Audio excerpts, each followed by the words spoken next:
Eh bien bonjour à tous, je m'appelle Sébastien Favier, je suis concepteur du carnet CP CEDAS EXX, d'autres projets, TubeShare, la code connectée, et je suis actuellement source chez Capgemini.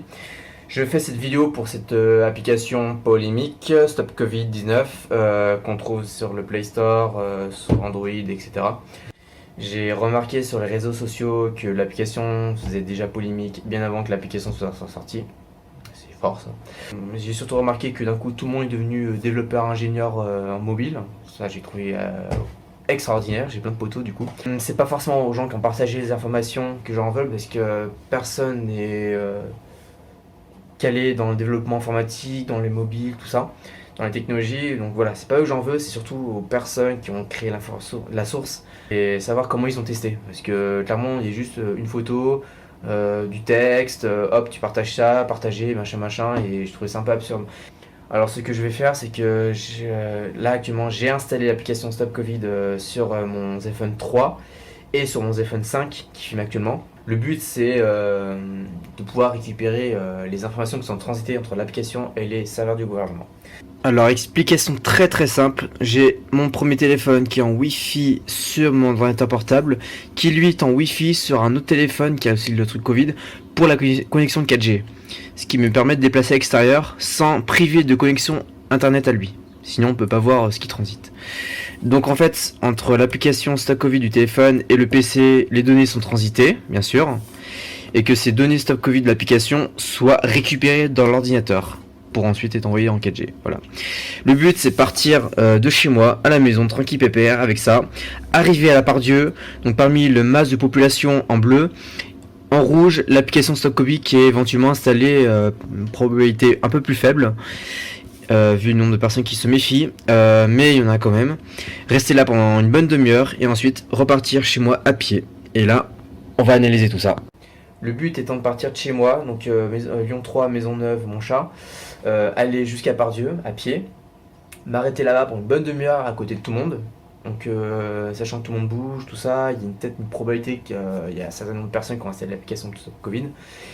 Et revenir chez moi. Et pendant tout ce temps-là, je vais voir s'il y a eu des informations qui ont transité de mon téléphone jusqu'au serveur du gouvernement. Voilà. C'est l'intérêt de voir si on est tracé en direct ou pas. Ensuite, en second temps, je vais laisser l'application tourner toute la nuit pour voir si éventuellement il y a des échanges de données de manière périodique. Genre à 3h du matin, boum, les données sont envoyées. Mais ce que je trouve ça un petit peu pas logique parce que le but c'est d'avertir les gens le plus rapidement possible. Alors dans cette vidéo, je vais peut-être souvent parler du terme filtre avec mon logiciel. Wireshark, c'est un logiciel très simple d'utilisation pour récupérer tout le flux de données, soit par le réseau, soit par les périphériques USB, Bluetooth, etc. Je vais me concentrer sur la partie réseau. Et Wireshark récupère absolument tout. Et il y a tellement de données d'un téléphone qu'au final on est perdu. Donc je vais filtrer pour récupérer juste le nécessaire avec les mots-clés.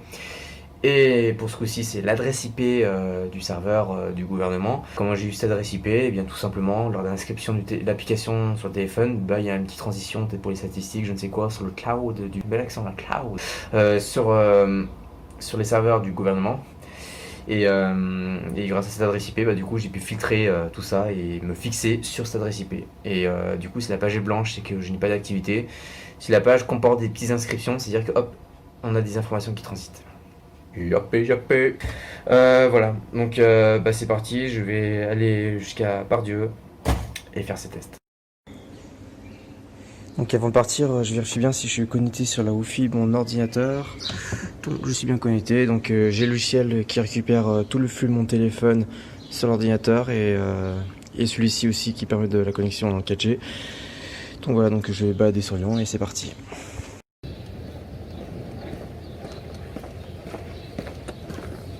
Donc voilà, là je me balade sur Lyon, j'ai l'ordinateur qui est dans mon sac à dos qui tourne toujours.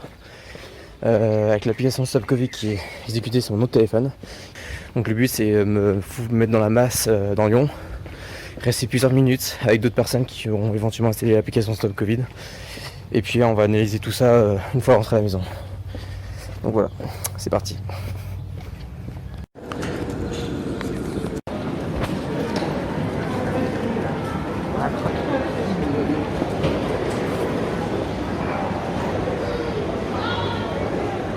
Là, je suis à la Pardieu, donc j'ai toujours l'application Covid qui est ouverte. Et la dernière activité, c'était à 13h04.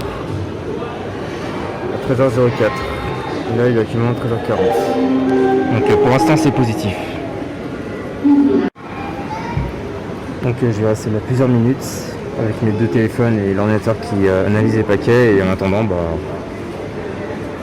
appliquant un filtre.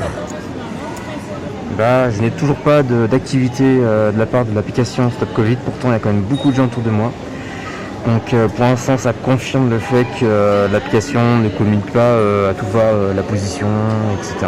Donc je vais attendre encore un petit peu.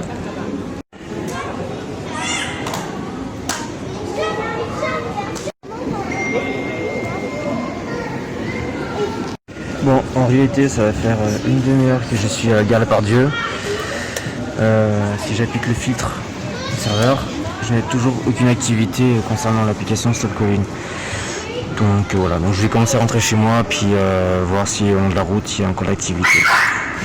Voilà.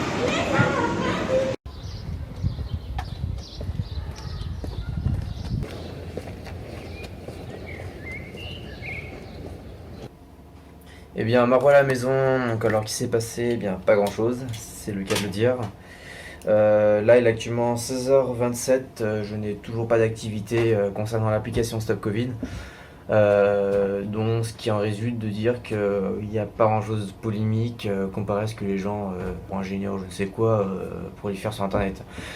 Le seul moment où il y a eu une activité sur le réseau, c'était juste durant l'installation de l'application et l'inscription de l'application, ce qui est peut-être pour alimenter les statistiques d'utilisation de téléphone, comme toute application de téléphone. Parce que là, on fait polémique sur cette application, mais vous avez quand même un téléphone à la main. Oh my god! Donc je vais attendre, j'ai patienté toute la nuit, je vais laisser tourner le logiciel Wireshark toute la nuit et voir s'il y a éventuellement une transmission périodique durant la nuit, ni vu ni connu. Donc à voir. Voilà. À demain! Bon alors il est 7h45-46 du matin, je suis à peu près à 50 millisecondes. Je vais donc appliquer le filtre. Hop, le voici avec l'adresse IP du serveur de Gouv. C'est parti. Ouais, il y a tellement de paquets. En même temps, elle a tourné toute la nuit, donc il y a quand même plusieurs gigas de données qui doivent passer. Et il y a toujours absolument rien qui s'est passé cette nuit avec l'application Stop Covid. En fait, cette application ne fait absolument rien. On va voir éventuellement ce que ça fait avec ces requêtes. Donc j'ai effacé une donnée sur le serveur. Logiquement, je serais censé avoir des informations ici. Bingo, voilà. Et après de nombreuses heures, il suffit juste d'appuyer sur ce bouton pour avoir des données. Ce qui est fortement logique parce que du coup, on fait une opération sur le serveur à distance qui permet d'effacer les données. Donc bien sûr c'est du TLS 1.2, donc avec un certificat crypté, donc on peut pas voir ce qui transmet, mais pour moi ça serait des simples la simple de data qui dit supprimez mes données s'il vous plaît, donc il donne l'identifiant adresse MAC et pourquoi pas le numéro de version de l'application et voilà. Bon ça c'est une requête qu'on les répété parce qu'il a mal été transmis. Bon voilà, j'ai enfin reçu quelque chose de la part du serveur gouvernement, c'est juste qu'en effaçant les données sur le serveur. Voilà, et ah oui, d'ailleurs ce qui est ici, les informations contact Bluetooth, c'est l'adresse MAC des autres téléphones. Pour la petite info. Bon, il est 8h du matin, j'ai fini les tests. Donc maintenant c'est le moment de conclure et dire ce que je pense de cette application. Comparé à ce qui est jubilé sur les réseaux sociaux, je suis autant surpris que vous. Moi je m'attendais qu'il y a quand même un petit truc un petit peu polémique, histoire de dire tiens les gens ont un petit peu raison, et en fait non. Je rappelle que je ne suis pas payé par le gouvernement ou je ne sais quoi comme conneries qu'on peut encore sortir sur internet parce que tout le monde a l'habitude de le faire. Je fais ça vraiment tout seul parce que c'est mon domaine et ça me plaît. Et, ceux qui ne sont pas contents, satisfaits ou qui pensent encore du luminatique, complotiste ou je ne sais quoi, je rappelle que cette expérience, tout le monde peut le faire, c'est très simple. Il n'y a rien de compliqué, c'est même bidon comme analyse. Eh bien vous pouvez reproduire cette expérience chez vous. Vous avez un téléphone, sachant que c'est pas mieux non plus, un PC portable, et ça suffit. Donc voici ce que je pense. Eh bien écoutez, je pense que cette application n'est pas aussi terrible que ça, dans le sens où tout ce que les gens publient sur internet, c'est faux. Moi, tant que développeur mobile, embarqué, électronique embarqué, si je veux reproduire ce genre de logiciel, ça sera un petit peu à l'application Lovo de rencontre, mais version Bluetooth. C'est-à-dire que chaque téléphone qui a l'application Stop Covid, vous me dites si je me trompe, hein, mais pour moi ce serait comme ça lui crée un identifiant unique qui permet d'identifier le téléphone, mais aucunement ça identifie le propriétaire, parce que je n'ai aucunement un moment où il m'a donné mon prénom, il a demandé mon numéro de téléphone. Une fois l'application installée, je n'ai eu aucun trafic réseau, donc tout ce que les gens disent sur le traçage en direct, c'est faux, c'est archi faux. J'ai essayé de tourner l'application et le logiciel toute la nuit, il n'y a aucune transmission périodique. Application autonome qui détecte à proximité nos dispositifs Bluetooth, sachant que le Bluetooth, qu'est-ce qui est public? L'adresse MAC, décibels. Waouh! Attention, vous avez toutes vos vies là-dedans. L'adresse MAC, c'est juste l'identifiant matériel du fabricant qui identifie le matériel unique. Et décibels, on va dire, c'est l'intensité du signal périphérique, quoi. Mais c'est propre au dispositif receveur. Avec un algorithme, on est capable de savoir à combien de mètres approximatifs il est, sachant que si c'est dans un sac, un tissu ou derrière un mur, tout ça, ça peut aussi fausser les résultats. Si par exemple le téléphone est détecté à 2 cm, eh bien ça vous enregistre l'adresse MAC et le temps d'exposition de cette adresse MAC sur votre téléphone en local. C'est-à-dire que l'information n'est pas partagée sur le serveur, donc personne ne le sait. Lui aussi, ça inscrit sur son téléphone, et que si un jour cette personne se déclare malade, et l'adresse est envoyée sur tous les téléphones, et que le téléphone, si l'adresse MAC reçue correspond à celui qui a été mis en contact, et bien ça alerte en local sur le téléphone. Alors si la personne est déclarée malade, donc moi je pense, en tant que développeur, que l'adresse MAC de ce périphérique du propriétaire qui est malade est envoyée sur tous les téléphones pour que les téléphones puissent comparer leur historique et voir si ça colle ou pas. Voilà, la personne qui a reçu la notification sur son téléphone, reçu, c'est plutôt le téléphone, l'application Covid qui lui informe que l'adresse MAC reçue est malade. Je pense que la personne qui a installé l'application est responsable et assez grand pour vouloir faire les tests en cas de doute, ce qui est pas plus mal non plus. Je vois pas pourquoi on va se compliquer la vie à faire d'un truc qui analyse, qui nous trace et tout, je vois aucun intérêt, à part pour tout ce qui est théorie du complot. Alors ça, franchement, ça me mourir de rire des fois.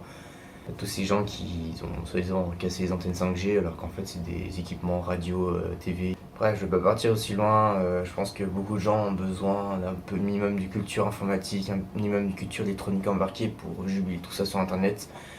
Et ça c'est très problématique parce que du coup les gens qui n'y connaissent rien ont tendance à y croire au pied ferme de tout ce que les gens disent sur internet. Donc c'est le premier qui jubile, c'est le premier qu'on croit. Si on dit que la télévision est capable de détruire nos cellules, nos peaux du cul, je peux te dire quand même, il y a peut-être la moitié de la population qui vont y croire. Illuminati. Je pense que j'ai tout dit, j'ai fait ce que j'ai à faire et voilà, si quelqu'un n'est pas content, je répète, il peut le refaire ça chez lui sans problème, avec son ordinateur et son téléphone. Tout le monde en a un, donc à un moment donné, si les gens n'en croient toujours pas, écoutez, les gens butés comme ça, qui ne sauvent pas la société ou ils ne veulent pas évoluer, c'est leur problème. Voilà, moi j'ai que ça à dire. Bon j'espère que ça a plus ou moins convaincu certains. Moi je pense que je vais essayer de tourner les applications Stop Covid. Parce que honnêtement, si c'est pas le truc le plus fiable au monde, moi je serais dans ce point de vue là où ce logiciel n'est pas non plus le plus fiable. Mais je serais bien content de savoir si j'ai été au contact quelqu'un qui avait aussi l'application installée et comme par hasard il est tombé malade. C'est assez préventif, sachant que je suis en contact avec beaucoup de gens. Je pense qu'on est passé le stade de la débilité humaine, on a quand même évolué, on est quand même un peu civilisé là-dessus. Moi je dis préservez-vous et arrêtez vos théories. Il y a un truc que j'ai remarqué aussi sur les réseaux sociaux, c'est cette option présente sur le téléphone, comme quoi apparemment le gouvernement réinstaller l'application discrètement, discretos, comme ça, personne n'y veut connu. Il faut tout le monde désactiver cette option. Sauf que beaucoup de gens ne le savent pas, mais il s'agit d'un API. C'est pas une application, c'est un API. Quelque chose comme sans avoir installé l'application, cette API ne sert à rien. Sauf si on l'installe discrètement. Voilà, et là encore une fois, on tombe sur les gens qui ne savent pas ce que c'est. Alors pour faire très court, un API, je vais peut-être plutôt donner un exemple, c'est pour autoriser une application à accéder à des ressources ou accéder à une fonctionnalité d'un téléphone, comme le GPS, le Bluetooth. Donc développeur, si j'aurais fait une application pour utiliser ça, pour moi c'est pour formaliser l'utilisation d'un système. Et que quand je vais créer mon application par-dessus, que j'ai juste à utiliser, hop, get adresse MAC, machin, get distance, get si, bon je dis get, c'est-à-dire obtenir en anglais. Voilà, c'est pour simplifier le développement d'applications. Et sachant que Stop Covid n'a pas qu'à version française, il y a aussi version espagnole, voilà, qui eux vont utiliser le même API. Donc non, c'est pas un truc qui installe discrètement, c'est un API Google. Ça m'énerve parce que les gens ne savent pas ce que c'est et ils sont capables de dire des choses mais absurde. Dernier petit message et après promis je vous arrête de vous embêter. Cette vidéo n'a pas but de vous forcer à installer l'application, vous faites vraiment ce que vous voulez, c'est votre téléphone, c'est votre vie, voilà. Moi c'est un outil, j'en ai besoin parce que j'en contactais pas mal de gens et je suis bien concentré dans la masse de Lyon. C'est pas plus mal. Je compte éventuellement sur des youtubeurs tels que Micode ou d'autres personnes qui sont dans le domaine pour refaire une vidéo un peu plus structurée, voire un peu plus propre que ce que j'ai fait moi. Mais de base, voilà, j'ai quand même jubilé des choses vraies et qu'on est capable de reproduire chez soi. Notamment aux personnes qui sont dans l'optique de croire ce qu'ils voient, ils peuvent le faire. Voilà. Et non, ma caméra n'est pas truquée ou il n'y a pas de... Non, c'est juste un téléphone que je filme. Et non, je suis pas développeur d'application, je suis pas quelqu'un du gouvernement, à part je sais pas si j'ai un œil bionique ou je sais quoi. On arrête de dire des conneries. Je pense que j'ai perdu beaucoup de gens dans cette vidéo. Prenez soin de vous.